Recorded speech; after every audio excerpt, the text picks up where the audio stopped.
Assalamualaikum warahmatullahi wabarakatuh.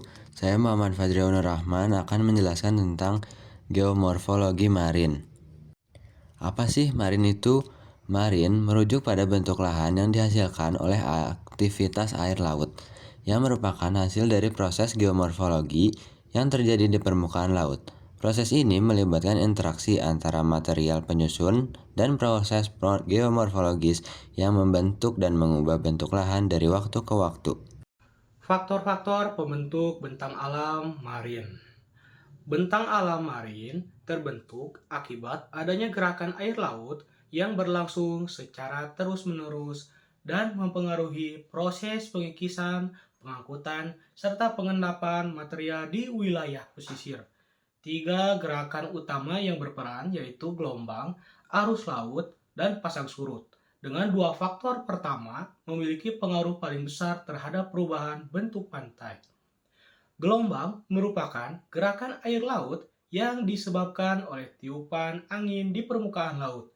Besar kecilnya gelombang bergantung pada kecepatan angin, luas area yang tertiup angin, pitch, serta lamanya angin bertiup. Di laut dalam terbentuk gelombang osilasi yang tidak memindahkan massa air secara horizontal, sedangkan di laut dangkal terbentuk gelombang translasi yang menggerakkan air mendatar menuju pantai.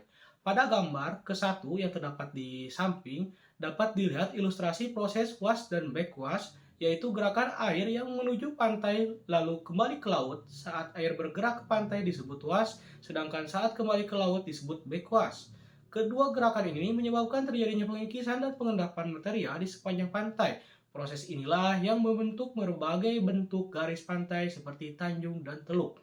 Selain oleh angin, gelombang juga dapat terjadi akibat gempa bumi bawah laut. Getaran kuat dari dasar laut menghasilkan gelombang besar yang dikenal sebagai tsunami.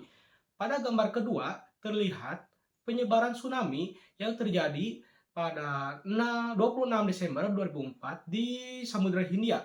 Gelombang besar yang bermula dari lepas pantai Aceh menyebar luas hingga ke Sri Lanka, India, Thailand, dan Malaysia.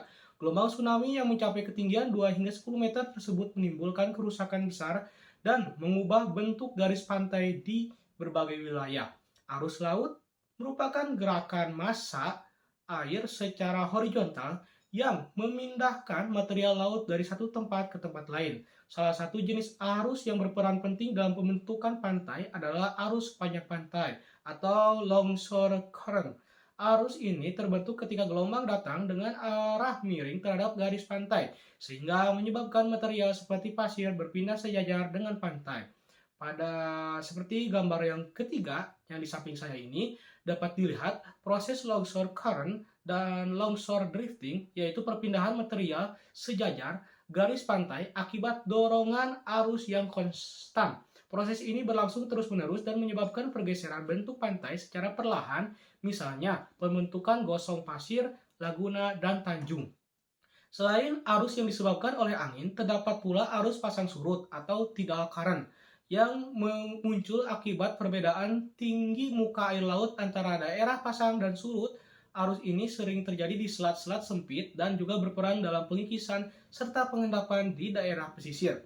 Secara keseluruhan, gelombang, arus laut, dan pasang surut bekerja secara bersamaan membentuk bentang alam marin.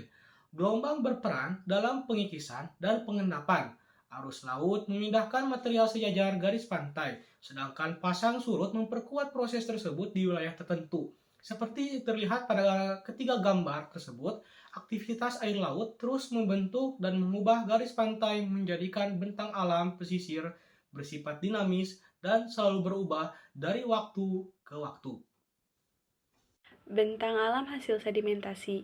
Sedimentasi marin adalah proses pengendapan material hasil erosi seperti pasir, lumpur, dan kerikil yang dibawa oleh air laut dan diendapkan di wilayah laut atau pantai.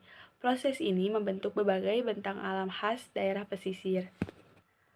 Proses sedimentasi marin yang pertama yaitu marin hasil erosi terbawa oleh arus dan gelombang laut dengan kecepatan arus yang menurun di daerah pesisir atau dasar laut. Lalu material mulai mengendap, bertahan dari yang berat atau kerikil ke yang halus atau lumpur. Endapan menumpuk dan membentuk daratan baru atau perubahan garis pantai. Contoh bentuk lahan dari hasil sedimentasi marin adalah yang pertama pantai atau beach, terbentuk dari penumpukan material, pasir, kerikil, atau pecahan karang di tepi laut akibat gelombang dan arus laut.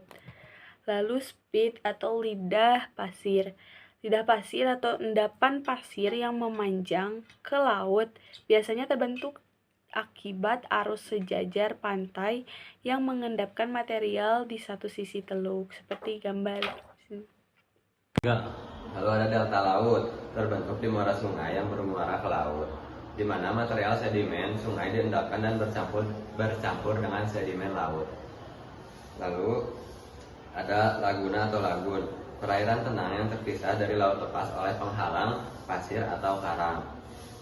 Ada barrier island, pulau pasir memanjang sejajar pantai yang terbentuk akibat penumpukan endapan di daerah dangkal.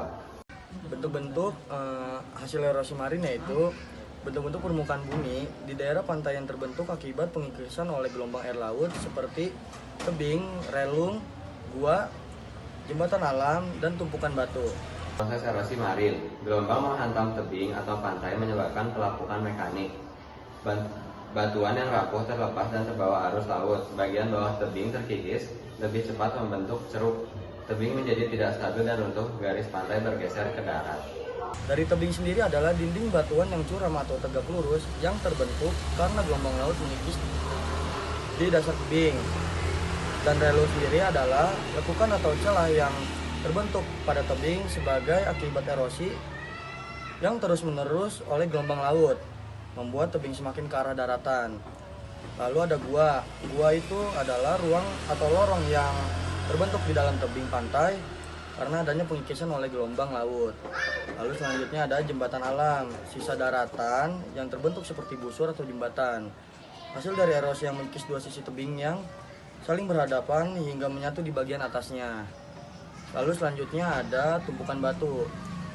Tumpukan batu itu yaitu tiang-tiang batu yang menjulang dari laut di sekitar garis pantai, merupakan sisa-sisa dari tebing yang terpisah setelah runtuhan akibat abrasi. Lalu yang terakhir ada platform yang terpotong gelombang, yaitu permukaan datar yang terbentuk di dasar tebing di mana garis pantai telah mundur ke arah daratan akibat erosi gelombang laut yang terus-menerus. Contoh bentuk lahan marin di Indonesia. Yang pertama, ada jenis bentuk lahan tombolong. Contohnya yaitu Pantai Pananjung di Pangandaran. Tombolong ini merupakan daratan sempit yang menghubungkan pulau kecil dengan pulau utama akibat pengendapan pasir oleh arus laut. Terbentuk karena gelombang yang membawa sedimen dari dua arah berlawanan dan menumpuk di tengah. Yang kedua yaitu jenis bentuk lahan laguna. Contohnya Sagara Anakan di Cilacap, Jawa Tengah. Laguna ini merupakan genangan air asin yang terpisah dari laut oleh endapan pasir atau karang. Yang ketiga yaitu jenis bentuk lahan terumbu karang. Contohnya Raja Ampat di Papua Barat. Terumbu karang ini terbentuk dari hasil aktivitas organisme laut seperti karang dan alga. Yang keempat jenis bentuk lahan spit atau lidah pasir. Contohnya yaitu Pantai Parangtritis di Yogyakarta. Spit ini merupakan endapan pasir yang memanjang ke laut dan menjorok dari daratan. Yang kelima yaitu jenis bentuk lahan cliff atau tebing pantai. Contohnya yaitu Pantai Uluwatu di Bali. Cliff ini merupakan tebing curam di tepi laut akibat erosi gelombang laut yang terus-menerus menghantam batuan keras. Yang keenam jenis bentuk lahannya yaitu delta laut. Contohnya muara sungai di Sungai Kapuas di Kalimantan Barat. Delta laut ini merupakan daratan baru hasil pengendapan material sungai di muara yang berhubungan langsung dengan laut. Terjadi ketika kecepatan arus sungai menurun saat bertemu air laut sehingga sedimen mengendap. Yang ketujuh yaitu jenis bentuk lahan dataran pasang surut. Contohnya adalah pantai timur Sumatera di Riau dan Jambi. Dataran pasang surut ini merupakan dataran rendah di tepi pantai yang tergenang saat pasang dan kering saat surut. Terbentuk dari endapan lumpur dan pasir halus oleh arus laut dan sungai.